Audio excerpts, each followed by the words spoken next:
Hello and welcome to the first episode of Main Character Syndrome. My name is Cheesymanfredo, aka Alfredo Morales, and this is going to be the first episode of your new favorite podcast.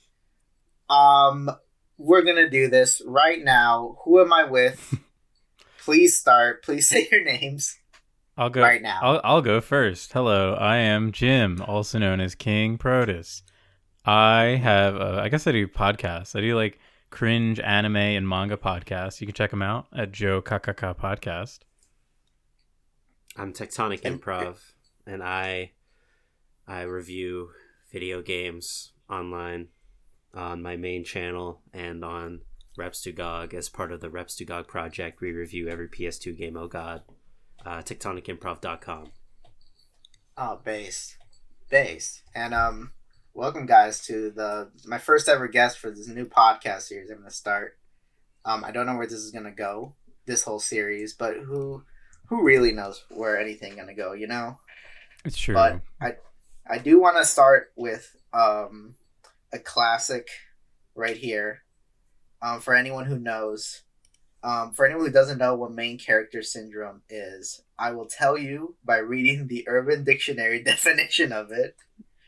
And here it is. Main character syndrome, a type of condition characterized by one feeling as though they are destined to become a main character through possessing attributes or having events happen in their life cause them to become like the protagonist of any fictional story, having to go on a journey to locate, save something or someone using unique talent or skill to forward mankind, having one home taken away at an early age and losing a loved one to an illness that are potential instance for main character syndrome to occur. That's a long-ass definition. It didn't need to be that long. I feel like it's kind of one of those self-explanatory things. Like, I've been using this at work a lot lately because I've been thinking about it. Because you mentioned this a few days ago. We wanted to start this podcast, and I was like, oh, I love the idea of like calling someone a main character because it's like almost an insult. Like, it just basically is like is an insult. Yeah, we're owning the insult with this podcast. We're taking it back. Yeah, I thought it'd be kind of funny, like, to connect it to our lives. So personally, for my job, I work with a lot of lawyers, and let me tell you, if there's one profession of people that have main character syndrome real bad, it's fucking lawyers. Oh my god, that sounds awesome. Oh yeah, and it sounds obvious in retrospect because it's basically like, it's like it's like you're giving a lawyer, what does a lawyer do? Well, they're given like basically like problems to solve, right? And by default you have like a rival lawyer that you go against. It's basically Pokemon. Yeah, of course there's like a lot of sexual tension too between the rival lawyers, at least from what I've seen on like television. It wouldn't be like real lawyering if there wasn't some sexual tension, I'd say. Yeah, but I think what I wanted to say was that I think I have main character syndrome like a lot of times. Do you feel like you get that vibe from me? That like I'm very what? No, like like this is the story of Cheesymanfredo and you're all just a part of it. That's what I feel sometimes, and I think it started back in high school when I took one of those personality tests. You ever taken one of those? Was this like Myers-Briggs one? I think it was the one there. You get the like INTJEF P or whatever. INTR. I got the NTR for some reason, but don't know what that means anyway. But we did like a little kind of like a fill in the word balloon version of that because I know this is the Myers-Briggs one. It's like a website where you just like answer a bunch of questions, but it was for like a psychology class where we did this, and as a result, I got classified as like visionary. Oh boy. And yeah, and then like it's like, oh, you're visionary like Walt Disney, and I'm like, oh, that went to my head. It's still in my head right now, actually. You immediately now that I don't. You like looked around and you started seeing like all these cartoon characters like walking around. It unlocked like part of your brain that had like Walt Disney's memories. I was out of Jimmy's Jim, head, shut basically. God damn it! No, shut up! Fuck off! Don't both reference fucking out of Jimmy's head. It was out of Jimmy's head, but then Bongo and Luna started to show up, and I was like, "Oh, what the fuck's going on?" All of a sudden, I woke up and the villain was in my room. The villain was in my room, and he told me that I need to become a racist. I need to become a hardcore racist to everybody, and because that's what a real villain would do. I see. I'm struggling. My main character syndrome has me struggling. Do you Tech? Do you have any experience with main character syndrome? Oh, jeez. Actually, all right. Here's something I can say that sort of ties into this. When I was in high school, I read The Great Gatsby, right? Epic. So everyone knows like the whole thing around The Great Gatsby, right? If you haven't read it, it's a pretty good book. I recommend. I read it in high school too. Me too. And anyway, the point I'm getting at is that the guy, like the main character of the book, Nick Carraway. Yeah, it's a guy named Leonardo DiCaprio.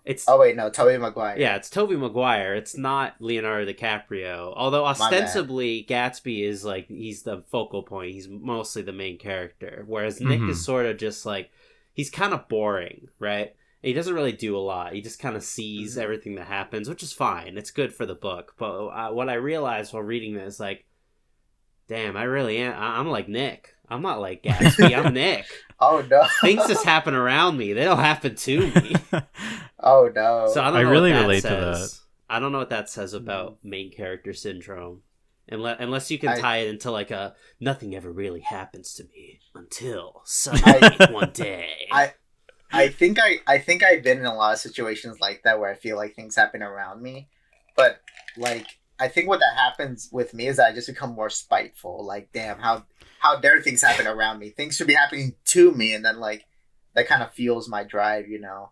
I should be the affecting change. I should be the one affecting change in the world. No, it should be me. I should be saving the world. Me. Basically, the Gatsby example is actually really good. And there's one thing I remember. I had a really wonderful English teacher in high school who loved the book, absolutely loved the book, and he went like super in depth into it, and it really made me appreciate it, even though I wasn't a big fan of it. But there's one scene, I think it's like halfway into the book. There's a funny scene with like Gatsby's shirts where like Gatsby is like throwing all his shirts on the bed or whatever. But in that chapter, the main character, Nick, like is talking about how great Gatsby is. And he offhand mentions, he's like, oh yeah, I turned 30 today. And then he just keeps going like 30 years old.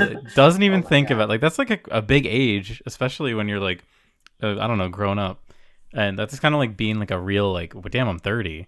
But he doesn't even like register. He's like, yeah, whatever. What's Gatsby doing though? It's because he's so it's because he's so boring.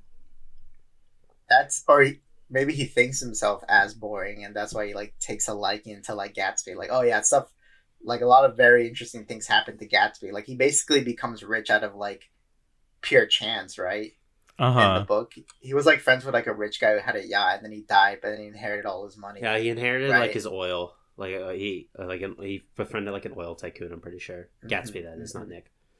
And I think it's implied that he because it would have been the 20s, so they would have alcohol would have been illegal, and they do what would they call it? What do they call it when they smuggle alcohol? Bootlegging. Yeah, exactly. Yeah, he was doing that in the book. I can remember. Do you think Gatsby is one of those characters like the long list of characters like, oh, you're not supposed to like them? Idolizing him is wrong. Idolizing those characters. I think so, but I don't think anyone. I don't know if anyone really idolizes Gatsby because he basically. I think people do kind of act like Gatsby because he's basically just like one guy can't get over girl or whatever, the character. But outside of that, he's not exactly like a what's the word? He's not like problematic or whatever. I remember, besides like his like misogyny, I guess, but everyone was a misogynist in his 20s. So he could be worse. He could be Tom Callahan or whatever his name was. True. Yeah, exactly. But I remember someone saying that the movie The Social Network is like modern Gatsby because Isn't it that like after Mark Zuckerberg becomes super rich, he's like still after that one girl from college, and like I think they're married in real life, aren't they? I don't actually know. I didn't know So Mark Zuckerberg married anyone. Mark, actually, I don't know either, but I know that like isn't that what happened? I haven't seen The Social Network. Me either. I'm I a can't liar. talk about But I it. have seen The Social Network. Pretty good. But there's movie. like a girl. Yeah, there's like a girl he's like pining for at the beginning, and then like at the end after he becomes the super successful Facebook guy, he's still pining after this one girl. So that's like the Great Gatsby angle. And I think there's a lot of people like that, like on TikTok, especially when you see like a lot of people like flexing their fucking shit. But that aside, I do want to talk about. I love like the category of like you're not supposed to idolize them cinema. You know, because I feel like a lot of people like have it kind of wrong, because I think a lot of those movies like are like very entertaining, like good movies to watch. So how a lot of things are framed makes you just want to like root for the guy. And I think the movie with the biggest problem, and also this is like another Leo movie, is The Wolf of Wall Street. Have you guys seen The Wolf of Wall Street? Oh I yeah, haven't seen it. Oh, it's pretty epic. And I think The Wolf of Wall Street came out right after The Great Gatsby, like film adaptation. it was a couple of years, I think, because the Great Gatsby was like 2012, I think. I think Wolf of Wall Street was like a few years later. Wolf of Wall Street was 2013. They were both 2013. Oh shit! Damn. Oh shit! Yeah. See, that was an era right there. Damn. That was like Leo had a glow up era. Yeah, that was the. I'm surprised he didn't fucking win the Oscar for The Wolf of Wall Street. I mean, okay, I think The Wolf of Wall Street's really interesting to talk about. I know you haven't seen it, Tech, but like it does kind of do that thing. Like I understand why people criticize it, because it makes like the lavish lifestyle look really appealing. Like I feel like or like when I say our, I mean like people who are in like their mid to late 20s. Our generation didn't really know what Quaaludes were until that movie. That movie brought them back. Yeah, I never heard anyone talk about Quaaludes before, and then Except for apparently that one guy on YouTube who's dead. Oh my god, the kid from Brooklyn. Yeah. Oh fuck, that is like one of the greatest videos on the internet. It's like that man literally is like he's like reliving Quaalude euphoria in front of our very eyes. Yeah. What was I gonna say about The Wolf of Wall Street? I feel like I almost want to like this might be like for the Wolf of Wall Street fans, this might get them upset, but I feel like that movie is almost like irresponsible in a way, because it's like it's based on a real guy who's still alive today, right? And it's based on his autobiography. So this guy who's like a real piece of shit, right? A person who's like screwed over like millions of people writes an autobiography where he like sucks his own dick, and then it becomes a movie that sucks his dick even harder. Right, and he's like still around right now, and he's like pushing NFTs, right? Yeah, because that's like the new scheme right now, and that feels like the pinnacle of like, oh, you're not supposed to idolize him, but how can you not? Because the movie's so fucking entertaining. Like it's probably the most entertaining Martin Scorsese movie ever. Yeah, it's long as hell, but it's super entertaining. But, you know, if a movie's if the story is entertaining, it's entertaining. I don't really see like.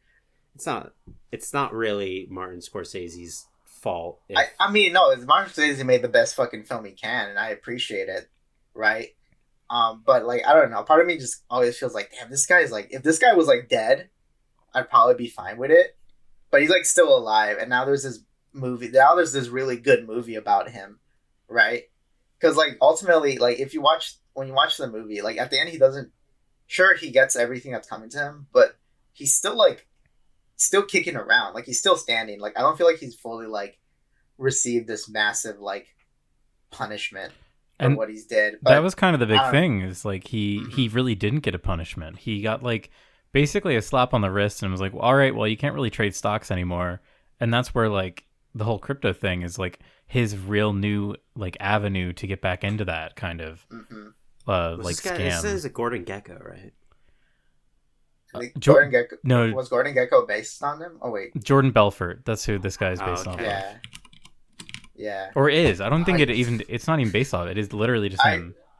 I had this exact same topic. Like, this guy's really kind of like this whole like explanation I gave out of why I think the movie is responsible. I think irresponsible. I gave it to a friend of mine who said that when that movie came out, he started basing his whole life on the Leonardo DiCaprio character from Wolf of Wall Street. So it was like unironically one of those. He was unironically one of those people that like based their whole life on like a character from a movie. That's so embarrassing. That is very embarrassing. And what I have to say in response to that is, if it wasn't The Wolf of Wall Street, it would have been something else. It would have been something else. There was like a summer where I was like, damn, I'm a lot like Travis Bickle from Taxi Driver. I'll admit that.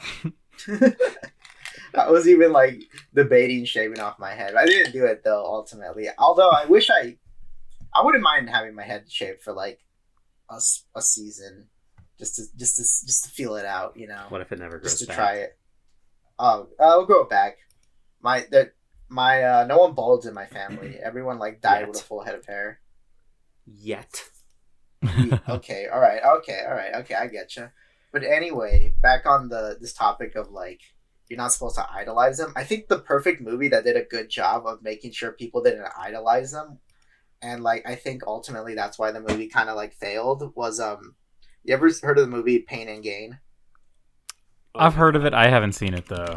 With Mark Wahlberg and The Rock. Oh Jesus fucking! My fucking brother, like last week, told me to watch this because it's not because the way he talks about it, or like I saw the poster for it and I was like, oh, a shitty Michael Bay movie, and then he's like, no, you need to watch it. I won't say anything else. You just have to watch it.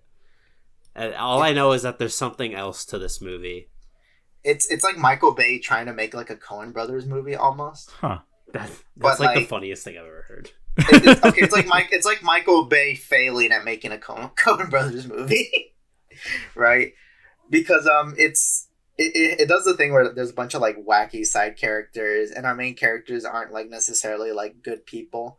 And I think this movie like does a good job of like making sure, like, because I feel like if any other director made this movie, like if Martin Scorsese made this movie, people would have ended up liking it more because he's actually a good fucking director. But like the characters would have been presented way different. But like in this movie by Michael Bay, like these like basically gym bros, these gym bros decide to like try to like steal like $1 million empire from this like guy in Florida, and everything that goes wrong does go wrong, but they still like kind of fumble to get the bag. And it's like this it's this just weird kind of like, let's see how long these guys could survive, because then like the guy, because this like millionaire they're taking the money from, they thought he's like dead, but he's still around, and he's like just hanging out in the background like trying to get back at them. Meanwhile they're like enjoying like drugs, ecstasy, and whores and shit. And The Rock is like just almost born again Christian type in this movie. It's like so many weird characters, and it's like based on a true story too. They just changed everyone's name, and you don't end up liking the characters. It isn't like Wolf of Wall Street where like you like the Leo character. He's like entertaining to watch, and this Mark Wahlberg is like just this huge like asshole, right? But like that's like it was responsible for Michael Bay to make a shitty movie about this. In a way, you know, that's how I kind of see it. I think I understand what you're saying. Yeah, I'm fucking like, I'm fumbling it out here. I don't think I'm really good at fucking expressing a lot of like, unless I have a fucking script, like expressing my opinions about like film. If you go to my letterbox, I usually just leave like a one sentence review for everything. You know, I always kind of struggle with that. Writing too long. Because I, for the past maybe like 6 years or so, maybe even longer, I've recorded like everything that I watch, like movies and TV, and like just a Google Doc, like really simple. Like I don't bother with like Letterboxd or whatever. But at first I was like, I'm gonna do like cute little like 1-sentence reviews of things, and then a year or so later, I looked back and I was like, I don't understand what I meant with half of these, and the other half are like embarrassing and stupid. So, I was a little too cute here. Yeah, I was too clever. I was trying to be too fucking clever. So now I just do like a standard like out of 10 rating for everything. I think my favorite review that I ever made on Letterboxd was my review for Sucker Punch. It was Man, all that talking about Sucker Punch lately. Who cares? Why was everyone watching Sucker Punch? Because it's a classic. Sure it is. There's you get a lot. I feel like you learn a lot about yourself when you watch Sucker Punch. And I think depending whether or not you like the movie says a lot about you. But my review for spoilers for Sucker Punch. But my review for Sucker Punch is I felt so empowered when she got a lobotomy. Oh yeah. Because that's what that movie is unironically trying to be. Like, oh, this it's about strong women. She's so strong because she gets a lobotomy, and you have to be kind of a strong person to get a lobotomy. It's true though. And I would argue you kind of have to be a weak person. If you were a strong person, you wouldn't get the lobotomy. They wouldn't be able to catch you. Yeah, I don't even want to talk about this movie because it just makes me so mad. But I just remember we watched it kind of recently, and I was just so fucking mad, like gnashing my teeth. Like every decision that is made in this movie is, in my opinion, like the wrong one. I feel like if the movie was an anime, it would be like incredibly well received.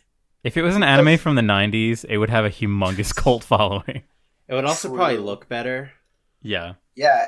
There's just some moments that should have just been anime when she fights like those robot samurai guys, or when they're fighting like Nazi zombies, or when like it was a bunch of like compilations of like if someone made a YouTube video, it was like all the badass fight scenes from 90s anime, and that's like Sucker Punch. And I know that sounds kind of cool, but it's not really, because there's like this really kind of like not super interesting or empowering ass story happening about women. And if you watch the extended version, there's literally a scene where like John Hamm like kind of just says the thesis of the movie to our main character. Like, here's my like, this is what this movie is really about, guys. And it's like, why is this in here? Like, I can see why this wasn't in the theatrical cut, because this was just so unnecessary. Like, it was just not that interesting, and it looks fucking gray. I hate that fucking gray look that movies have nowadays. Well, it's just a putrid looking movie. Yeah, the post Street 300 look. The only scene that I Snyder, like, isn't it? It was Zack Snyder.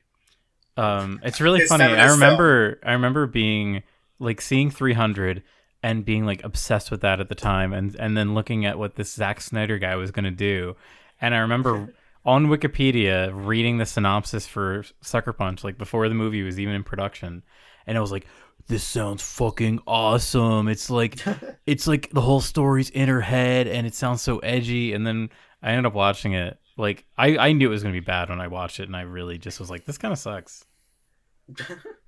I didn't watch it till like that one time we group watched it like a couple months ago. Oh really? Oh wow, yeah. Yeah, because a friend of ours was trying to defend the movie, saying, "Oh, the movie's actually really good. It's actually very progressive. It's actually very feminist." And I'm like, "Are you sure about that?" Who the fuck? Who are you talking to that's saying that? I mean, like, I knew this movie. I remember when this movie came out, and I knew the ending, and I was like, "What? Well, how is this empowering at all? She like dies or something." There's this like, people might get. Have you seen the movie Promising Young Woman? You're just gonna spoil all these movies that I want to watch, huh? Yeah. Okay. Well, all I say is that like, I feel like there's like people who really love that movie, and then there's people like me who feel like this movie could have been slightly better. I want to tell you, I'm not gonna fucking spoil. I think we have enough of the movie talk. I already have like 5 other podcasts where I talk about movies. I actually had podcast? I don't even know. I was gonna try and interject with like a personal anecdote. I thought that'd be kind of funny. Please. Kind of in the whole, like, we're talking about like main character, like you don't want to idolize the main character. Like I feel like one thing people always talk about is like the main character of like a Manic Pixie Dream Girl story, and how it's like nice. They always are like making fun of whatever, like there's a lot of like discussion about this like sort of trope, this archetype. And I have a unique experience in my life where I was like the side character in a Manic Pixie Dream Girl story. Oh, like Nick Callahan. Kind of, yeah. I was like the vessel for the story to come through. So when I was studying abroad, I studied abroad in Austria during college, and I had a class with this one girl who was she was really cool. She was really tall, and she was like, she looked nice, and she was really smart, and like was always like doing funny, quirky things, and like she would occasionally just like not show up to class for like 3 weeks, and then she'd be back. And like just really random things that happened with her. Like we ended up seeing a show together because there's like a band that I really love that for some fucking reason was touring in Austria like that weekend. It was actually Spencer Krug, or what's his face? It's Spencer Krugman, his name, from Wolf Parade. He was doing like a solo show because he has I forget the name of it, but he has a solo act where it's just him and playing piano. So I saw him. I went to a show with her and a few friends.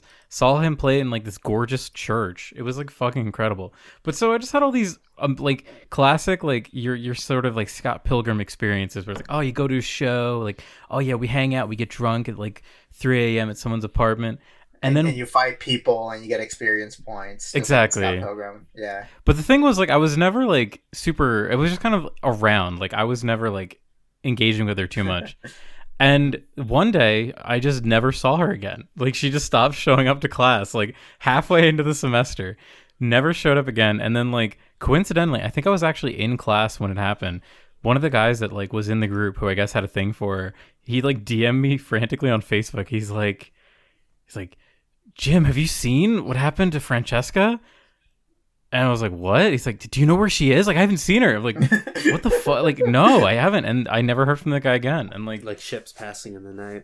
Literally, yeah. And to this day, it's a mystery. I don't even know what happened to her. I'm kind of, I even like frantically went through old Facebook messages the other day to try and find if I could like see the guy. I wanted to see if I could follow up with him. But no, it's like, even that was gone. So if you're Protus' friend and you're listening to this, tell us what happened to this mysterious manic pixie dream girl. We want a follow-up story. I know, yeah. I'm enthralled. You ever think about how the trope of the manic pixie dream girl was coined because women like that aren't real and are unrealistic, but the fact that they were so proliferated in the media back in the day means that women grew up to idolize those characters and base themselves around them, therefore creating the manic pixie dream girl in real life. Damn, Ramona Flowers did ruin a generation of women. You're right. That's right. The manic pixie dream girls are real, and people don't like them. Yeah, they got like manifested. Encountered. They were like actually manifested into existence. The secret was manifested.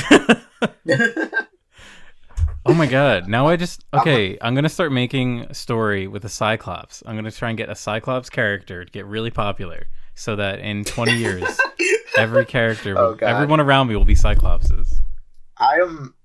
Speaking of like manifesting, I'm a big fan of like, there's like a list of like comic creators of cartoonists who've like manifested things with their drawings, right? And you guys ever heard of Grant Morrison? He's a comic writer. Yes.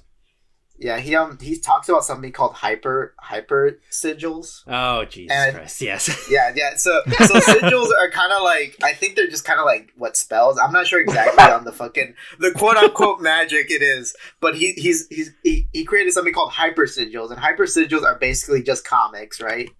And you could use hyper sigils to kind of like manifest stuff in real life. And I have a list. I think 2 examples of where like hyper sigils have like kind of manifested, like, and not like changing world events, but kind of like how we just discussed right now that the manic pixie dream girl was like manifested into reality by pop culture.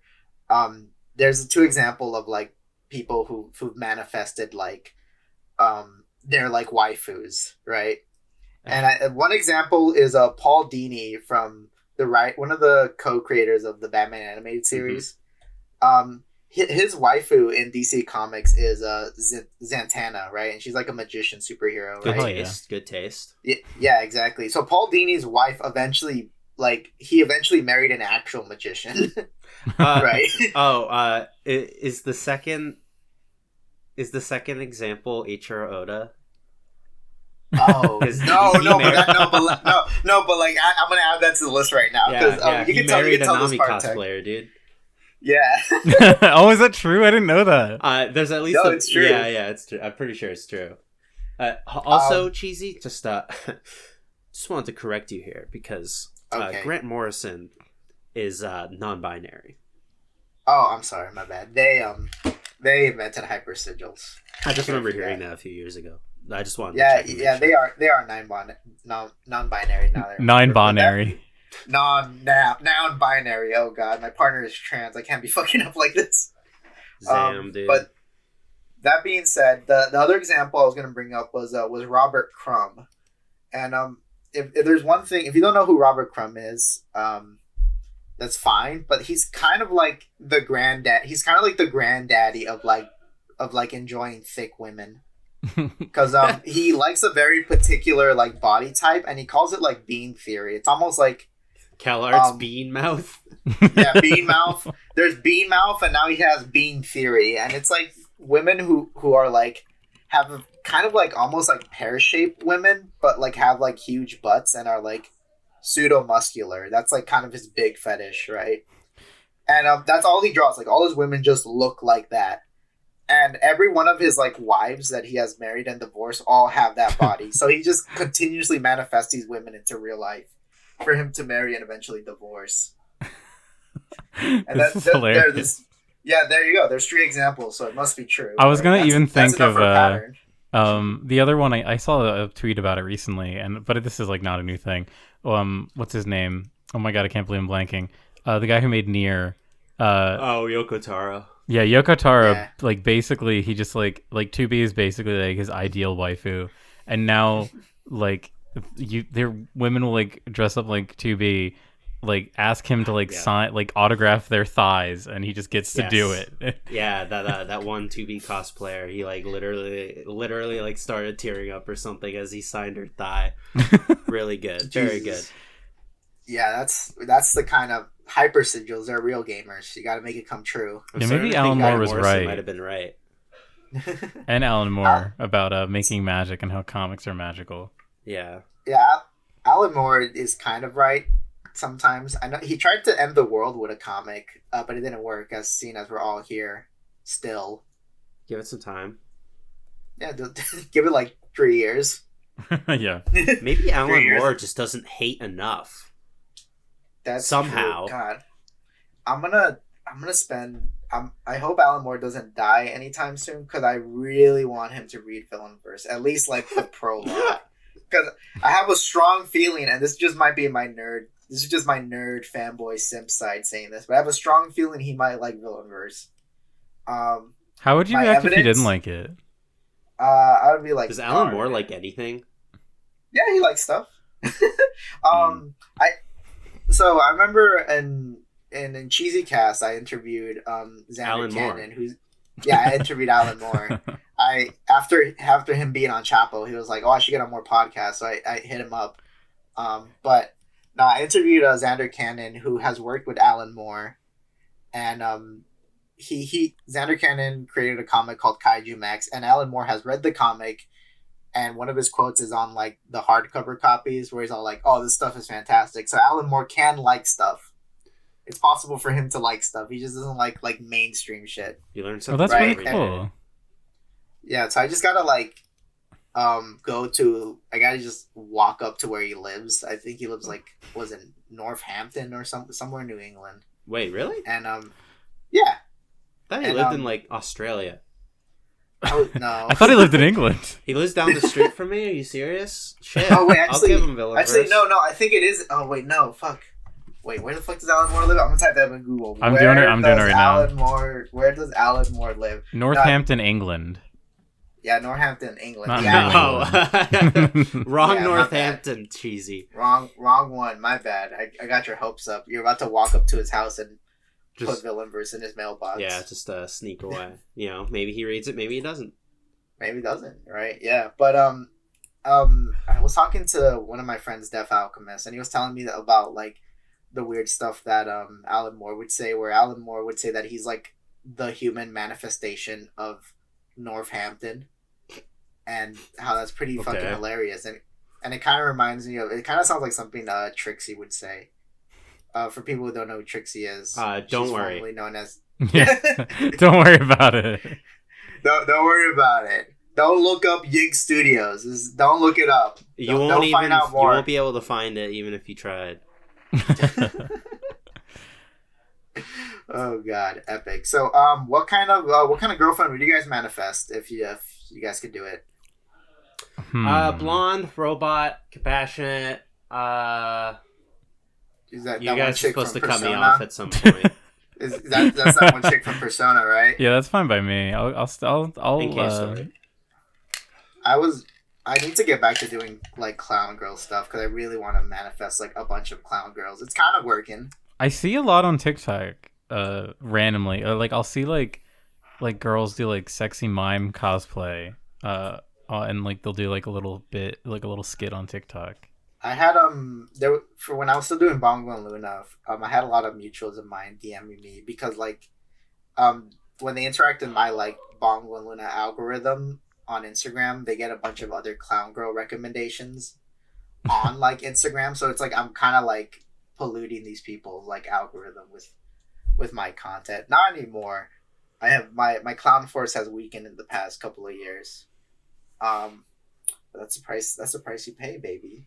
It's like that episode of Powerpuff Girls. Like right now, the paint remover has spilled all over you, and you need to get your colors I back. need to drink more paint. Yeah, I need to chug it down. What I love about that episode is at the end when they save the day and the clown turns back to normal, they still beat the shit out of him and throw him in jail. Even though technically, like, it wasn't really his fault, anything that happened.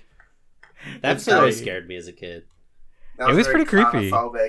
It was very clownophobic of the Powerpuff Girls to do. It was more mime-phobic than anything. Well, the episode, I guess. The Powerpuff Girls are pretty clown-phobic at the end, yeah. Yeah, they're pretty they're pretty clown-phobic. Yeah, in the text, we only really see atrocities being committed by mimes. The clowns are pretty innocent. Epic. Yep. Nice. Good to know that Craig McCracken is an ally. You could even say that the clowns are like they're like unwilling participants to the violence because they like don't engage in it directly. You might say the clowns are like the real victims, really. Yeah, the most oppressed group there is, really. Truly, that the day that episode aired was the day the clown cried. Speaking of clowns crying, I've been toying with this idea to kind of like adapt something in comic form. And I've been a pretty big fan of the opera Pagliacci. Have you guys heard about Pagliacci? You guys probably seen it because it's parodied everywhere. But Doctor, I am Pagliacci. Yeah. So if people don't know what Pagliacci is, it's like that one parody you see everywhere where it's like a clown singing opera. That's like what Pagliacci is, and I want to adapt that in a comic form. And the story is pretty short because it takes place like in a span of like a day. So it wouldn't take too long to do. But what I was gonna do was I was gonna like replace all the characters in Pagliacci with Ronald McDonald characters, because there's enough Ronald McDonald characters to kind of fit in every role in Pagliacci. And I think it would have been based and epic if I do this. It's not like McDonald's is using them. Yeah, true. And like I could probably even sell it too, as long as I state that it's a parody. Just like the Mr. Boot guy. Yeah, or the My Little Fallout guy, you know? Yeah. I mean, everyone knows that that overtly serious and strange indie stories using copyrighted characters is all the rage these days, so I could see it working out. I love and hate that. I hate it. It's the classic dilemma of kind of like, oh, I have all these like original ideas and original characters, but what gets most of the attention is like when you draw like Sonic smoking weed or something, and he has adventures with Goku, who also smokes weed. You know? Well, let's think about this for a second, because it only makes sense because I know Sonic isn't supposed to smoke weed, but Bongo and Luna, I don't even know who Bongo and Luna are, so why is it funny to me if they're smoking weed? Yeah, that's true. God, I hate it. But you gotta do what you gotta do. It really is just like a way for people to kind of propel into like mild internet fame. Like, I don't want to like shit on this person because I really love their art, but there's one artist on Twitter who basically just drew Asuka like every day. Oh yeah. Literally for like I think over a year they just drew Asuka for, like every day, and their style's amazing. I love their art, but they got a huge following, and now they don't need to do that anymore, and they just draw like their own original characters, and it's like, yeah, I guess you just kind of need to like. Yeah, all the latch girls on they to draw just fandom. look like all the girls they draw just look like Asuka too. Yeah, it's true. But you just kind So of it's need to kind of like like he latch on didn't to stop doing fandom. it. Uh-huh. Like Yeah. you get like especially the gimmick of like what is the other one, like Scoob? Is that the or Yes, Shag and Scoob. Shag and Scoob? Like Scoob and Shag. Get it right. Oh my sorry, bad. I'm a I fake that fan. one's the one I don't really like. Because it's like, oh, okay, they have like JoJo powers now. It's like, all right, I guess. From what I understand, it's basically like Tails gets trolled, but not as good. Not as funny. Yeah, because Tails get. Yeah, go on. no, that was it. Continue. What I kind of like about Tails Gets Trolled is it's kind of like it feels a little bit more, I don't know, sincere. It I does, guess. yeah. Something like Mhm. something like Scoob and Shag. It's sort of like it feels more like wink wink nudge nudge, in that sort of the way that's kind of annoying. Not to say that I mean I don't think Tails gets I'm Laserbot, the author of Tales Gets Trolled. He definitely like knows what he's making, but there's just the way he writes it. It's just he's just simply built different. I That's true. think another thing is like with Scoob and Shag is like those characters could literally be any characters, because like even like Shaggy and Scooby don't act like Shaggy and Scooby. They're kind of more like spray paint, you know, like if this character is like a vehicle for like the chosen one or like the underdog, like they could have literally been any character, and that's kind of like, Yeah. I mean, I guess that's like the joke, right? Oh, it's funny that like Yogi Bear is his mentor. It's funny that Popeyes is there too, even though they don't act like Popeyes. They don't act like, at least in Tails Gets Trolled, they kind of act like the character they're based on. Even in Mr. Boop, it's like they do that too. Like Bugs Bunny, for example, in Tails Gets Trolled, it's like hilarious because the one line he has is about like yeah, like I do sometimes all when kinds I'm of stupid and gay shit. I don't like Yeah. it, but it works. It's like I could hear Bugs saying this. Yeah. But yeah, what you're saying, like I read a bit of Scoob and Shag, and it was just like, why is Shaggy so like brooding? Like, why is this such a brooding Shaggy? Like, that's not like the Like- emotion that I want from my Shaggy. Like, why does this character need to be Shaggy? Like, it doesn't really feel like there's this reason for it. It's just kind of like, because the first comic was kind of like a joke. It's like Shaggy and Scooby has a gun, and it's funny. But then it slowly becomes like this kind of like Silent Hill thing, and then it turns out to be this giant like intergalactic plot, right?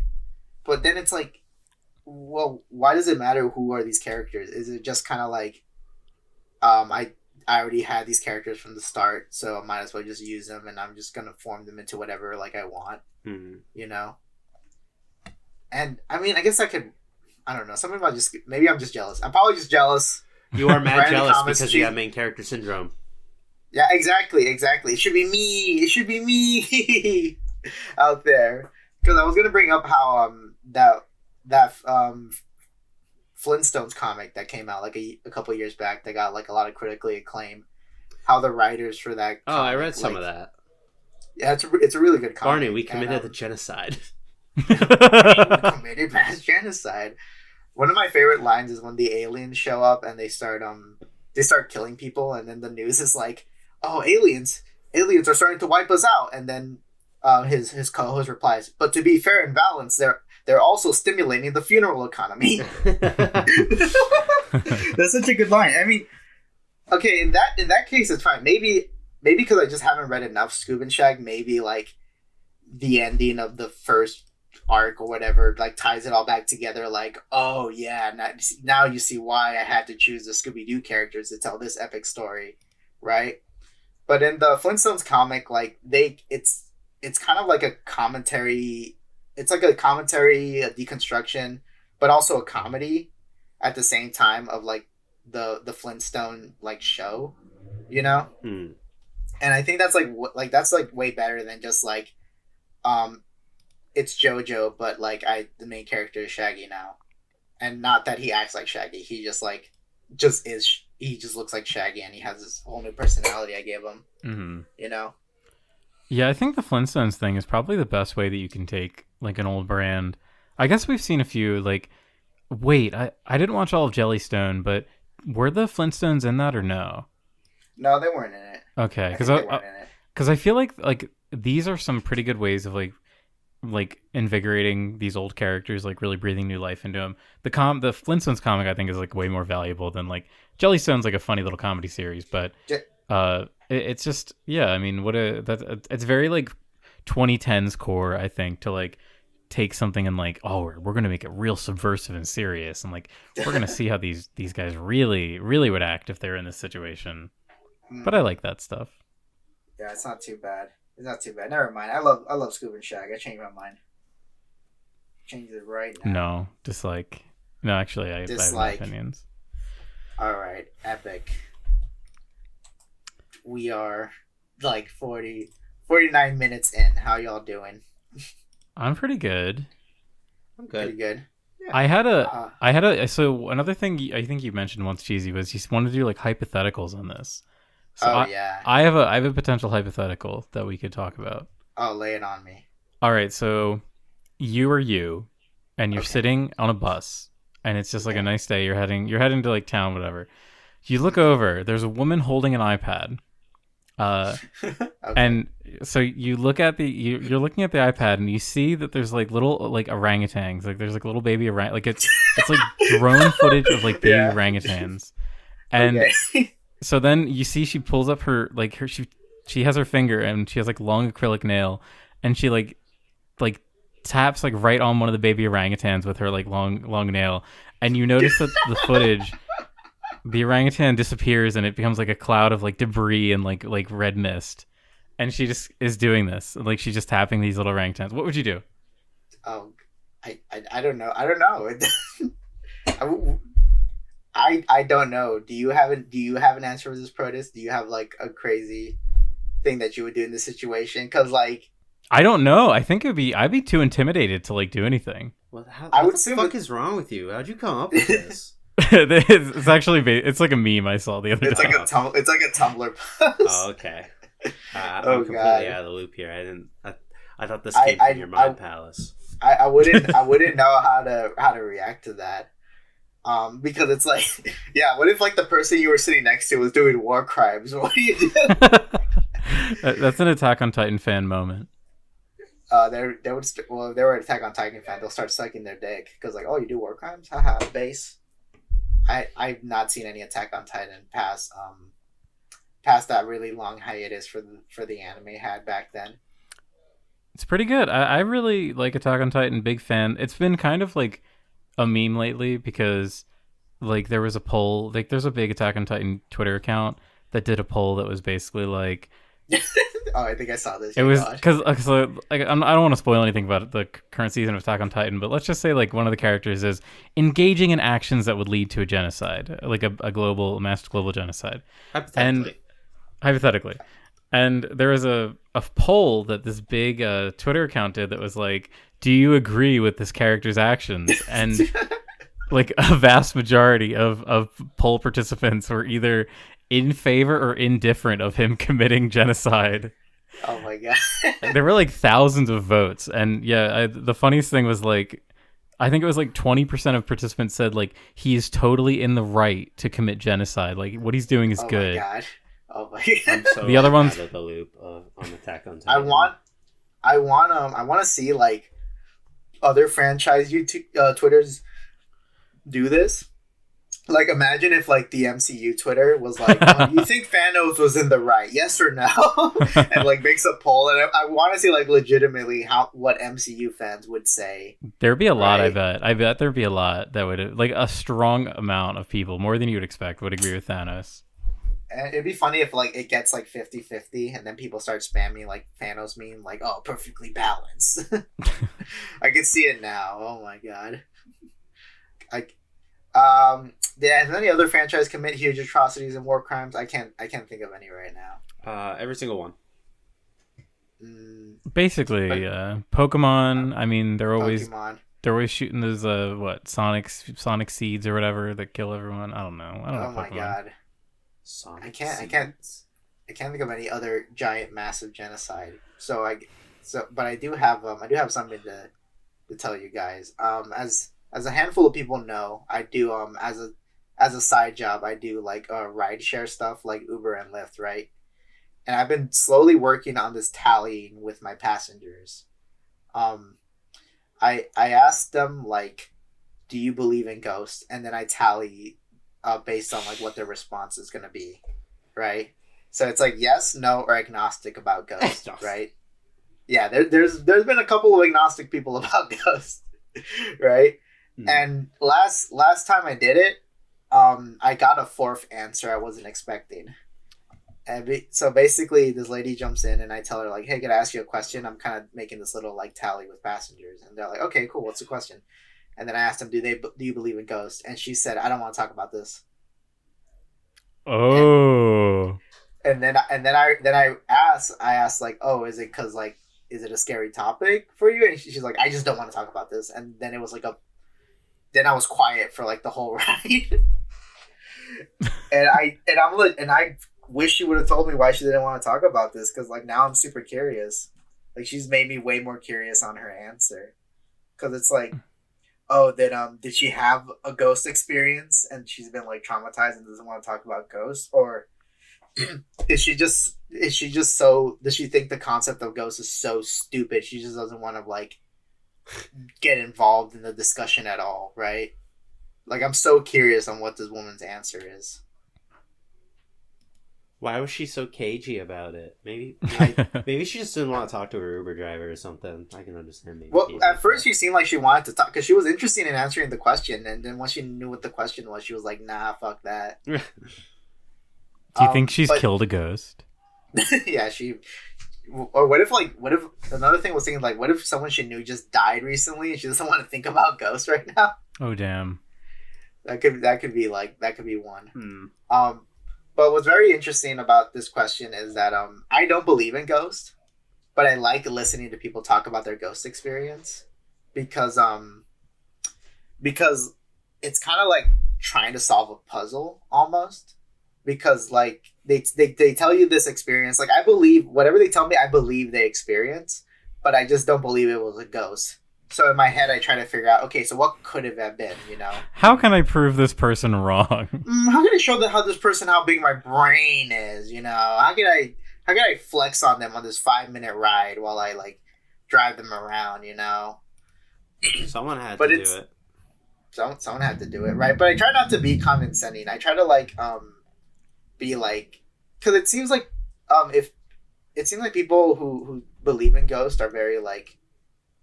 They don't get super mad. Like I'm not in there like trying to be like, oh no, you didn't see a ghost. But then like, I usually ask like, oh, what do you think it could have been?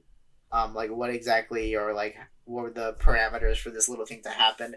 And a lot of people that I talk to, like I think a big reason why people believe ghosts are real is because they think sleep paralysis is like a supernatural event.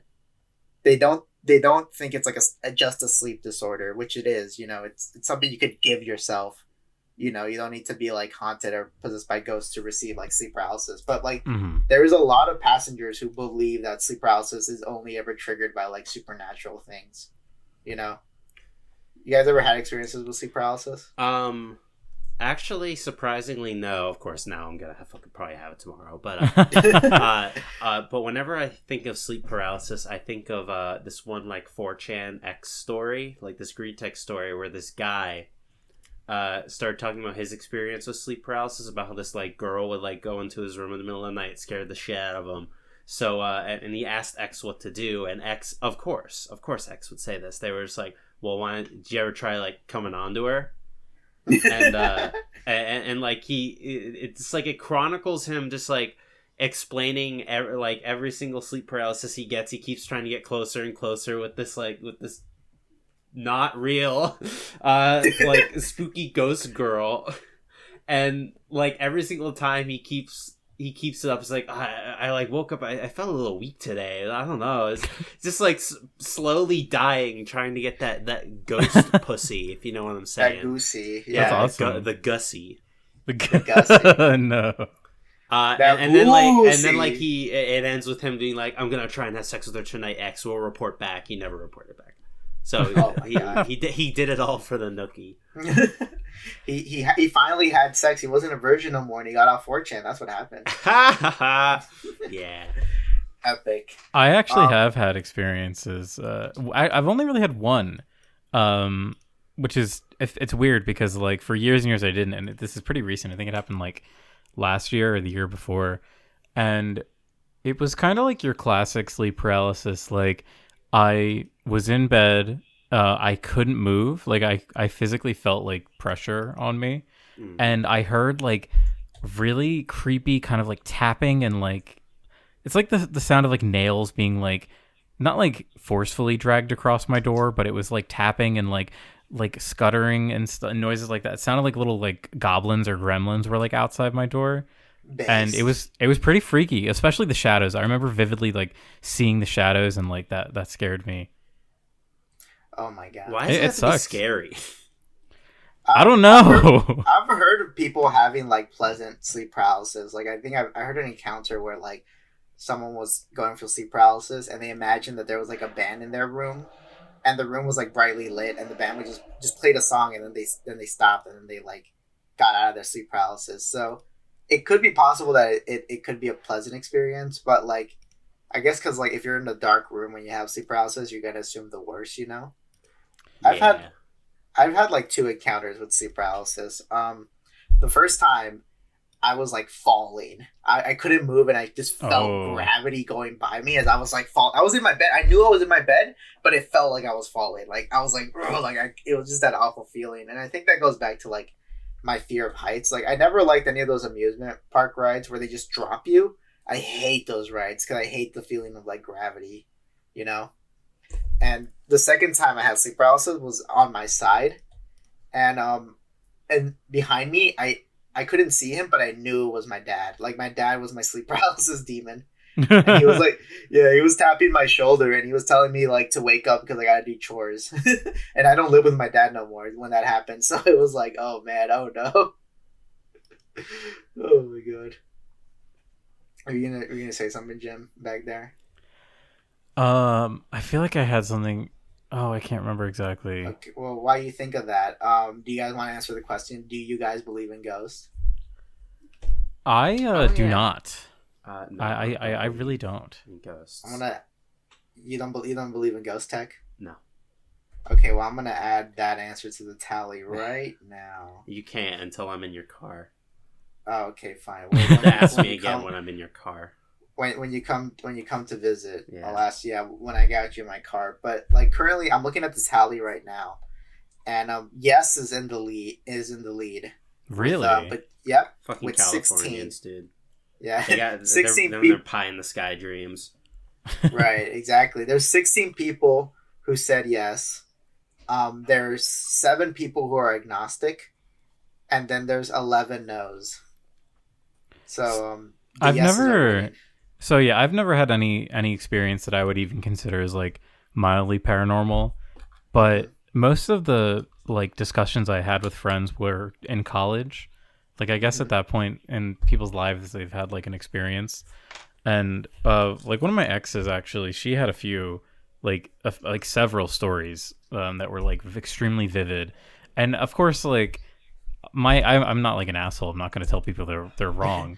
But Shut like, up, dumb bitch. most of the time, it's like, oh well, you were sleeping, and like I remember my other friend Ian, this other guy I knew, he was like, oh, it's so creepy. There was like a ghost girl that was like playing with like the change on my side desk, and I couldn't move. I was like, hey, have you heard of sleep paralysis? And he was like, no, what's that? And then I can explain it to him. Exactly. A lot of people don't know or they think sleep paralysis is supernatural. Like that's what they think is like really happening. And I think that's also like a lot of people who believe they get abducted by aliens. They're just going for sleep paralysis because it's basically the same thing. You're not moving and they're fucking dissecting you or anally probing you depending on the flavor you want, you know. I think also another kind of discussion that's been opening up from me asking this question is a lot of people talk about like the meaning of life, or is there like an afterlife after this, you know? And there was 2 guys that I talked to, 2 different passengers who said that they hope ghosts are real, right? Eh. And And they said that because one guy said that, like, if ghosts are real, then that means life has a point, and it's not just this, like, frustrating thing he lives with. Like, he didn't say it was frustrating, but when he described what his life was like waking up from 9 to 5, having to take care of, like, kids, like, he sounded so frustrated with his life right now. He sounded like he just wasn't liking it. And if there was, like, a point, and what keeps him going is, like, if there's got to be, like, a point, because there isn't, then, like, literally, like, what does anything matters? I should be able to do whatever the fuck I want. And it's like, oh my god, this guy's probably gonna go on a killing spree if he finds out there's no point in life, right? Just tell him, yeah, ghosts are real. Yeah, ghosts are real, haha, lol. I am one. And then I crashed the car. But and the other guy who said that he hopes ghosts are real is because he said that he follows the science and the evidence and whatnot, and he said that, but if he knew that ghosts were real, like, a part of, like, he'd feel like a weight would be lifted from him, you know, like, oh, now I don't have to worry about what's gonna happen after I die, like, because ghosts are real, you know. But in that case, it's kind of like, well, what's the guarantee you're gonna be a ghost, you know? There'd be a lot of ghosts flying around. That's all I'm saying. There'd be a lot of ghosts, and people like to say that, like, oh, ghosts are just, like, they have unfinished business, right? But it's like, but what counts as unfinished business, you know? Like, what decides what, like, oh yeah, you were, like, in the middle of a fucking puzzle game, you know? So you can't, like, go to hell right now. You gotta, like, stay behind as a ghost until someone else fixes your puzzle game, you know? It's so fucking, like, it's weird. Like, you kind of have to believe in, like, a higher power to believe that, like, it works like that, you know? I have to finish Reps 2 GOG. I can't pass on until Reps 2 GOG is finished.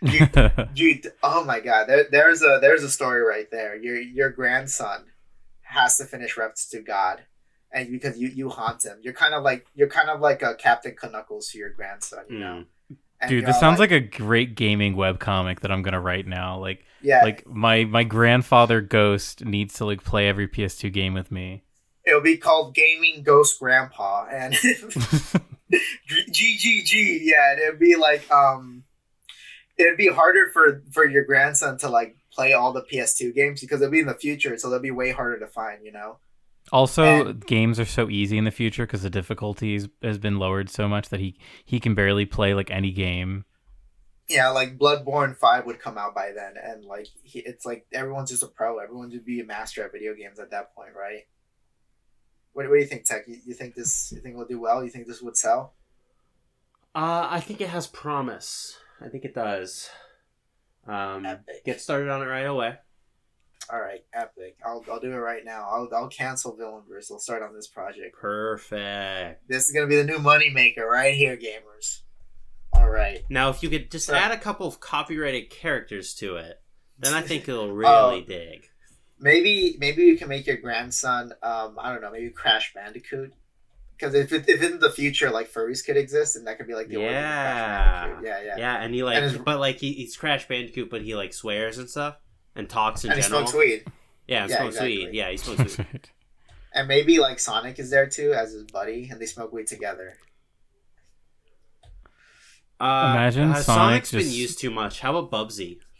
Okay, yeah, Bubsy. Post-op. Trans Bubsy. Yeah, trans Bubsy. You know, because we gotta be a little progressive. Yeah. We want the trans audience here. Exactly. And let's say, I don't know, maybe you're gonna be the ghost grandpa. Let's just make you black. You know, fuck it. Let's just add more representation to it. Works for me. Epic. So anyway, I think we're close to the end because I'm not gonna do the classic 2-hour-long podcast in this case.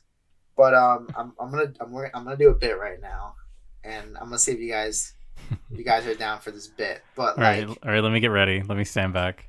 All right, epic. All right, so gamers, who do you think deserves to get canceled this week?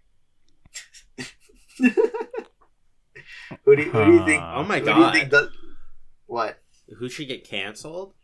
Yeah, who should get canceled this week? Like who? Like a prediction, or like who did something this week that should be canceled? Yeah, exactly. Yeah. Because I think the lady with the long nails who blows up orangutans should get canceled. That's my answer to your question, Protus. I would cancel her on Twitter.com if like this lady right next to me is committing war crimes against orangutans, so I decided to cancel her. Jeez. Is there no one that like bothers you this week? Is there something you haven't witnessed and you thought like, ooh, this really like I get so mad. Russell's my at jimmies. everything all the time. Well, just pick one. I know, but I'm drawing a blank. Do you have anyone, Protus? Anyone yeah, you think deserves to get canceled? I'm trying to think. There was a tweet that I saw today that made me really mad. I can't remember what it was though. Was it a tweet by a woman? Is that no comment? No, I don't think so. I'm gonna cancel Cheesymanfredo for creating a podcast. Oh yeah. We have enough. There's enough podcasts. There really didn't need to be another one. Yeah, me and Protus are already on like 10 different other podcasts together. This is just another podcast. But this is just an excuse to talk to friends at this point, I guess. Maybe. Whatever. I am getting paid for this, right? My time is very valuable. You know what, Tech? You're right. We should cancel Elon Musk. You know, he killed all those monkeys. Oh yeah, he did. The monkeys are dead. Oh, that's a good one. Yeah, he put them chips in their brains and they died. They got like fried up. Well, so I saw another article next to it that was like, so the one was like 19 out of like 23 monkeys died from like their brains exploding. Then next to it was, yeah, there's another article next to it that was like, Elon Musk Neuralink will have an instant orgasm button. So, do we think that these things are related? I hope so. Shit. Do you think he made the monkeys come so hard they like died? They come to death, yeah. That I want there to be like a Merryweather comic about that. So like, you know, like he'll pay his artists to draw like cute monkey girls, and then Elon Musk puts the chip in their brain and they just orgasm so hard they die, and the rest like watching horror, because you know Merryweather's trying to do horror comics now. You know. I'd cancel Merryweather. Can I cancel Merryweather? Yeah, sure. I cancel it every week. No offense, Merryweather. If you're watching this, Merryweather, please come on the show. It's not personal.